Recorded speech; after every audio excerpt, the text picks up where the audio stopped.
El Festival de Cinema en Valencià de Picassent arriba enguany a la quarta edició amb un homenatge a Joan Montleón i al cinema d'humor en valencià. Amb aquesta aposta, el certamen pretén reconèixer el treball d'aquest actor especialment important en la filmografia de la transició. Destaquen títols com Puta misèria, El vicari d'Olot o El Virgo de Vicenteta. El polifacètic actor també va conduir programes de televisió com el show de Joan Montleón en Canal 9, a més de pertànyer al grup musical Els Pavessos. Enguany sí que toca també un poc destacar el cicle homenatge a Joan Montleón. La veritat és que és una cosa que ja la duiem pensada des de fa uns quants anys, era una de les persones que estaven ahí en la llista d'espera, no? I teníem ganes que arribara, no? I enguany ha arribat i la veritat és que s'ha notat perquè tot el que Joan Montleón és, vull dir que és una persona que ha tingut una imatge molt popular, al mateix temps jo crec que molt interessant culturalment parlant i que arribava a tots, i això ens fa falta a tots, no? I fins i tot a un festival de cine tindre una personalitat com és el Joan Montleón que vinga i que estigui amb nosaltres una setmana i que puguem veure els seus treballs en el món del cinema és molt important i a la gent l'enganxa molt.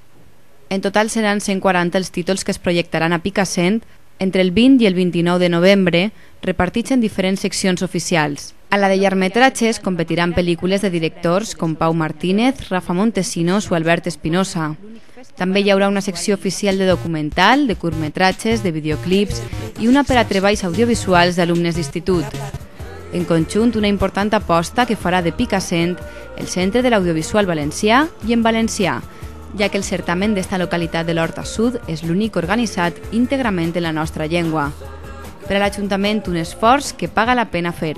Evidentment és un esforç. Vull dir, nosaltres sempre pensem que quan enguany és el quart any que fem el festival i fins ara no s'havia fet a cap lloc. Vull dir que si no ho havia fet ningú era perquè suposava feina, entre altres coses, no?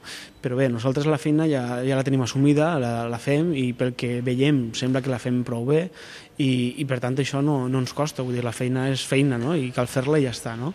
Però sí que és cert que per a un poble com Picassent és una moguda, és un esdeveniment que de vegades no ens supera però anem al límit un poc, no? Però sí que és cert que ens ha donat una vessant que podem vendre cap a fora, que la gent quan dius Inquiet, dius Picassent ja sap del que estem parlant i això la veritat és que ho hem notat molt i cada dia se'n nota més, no?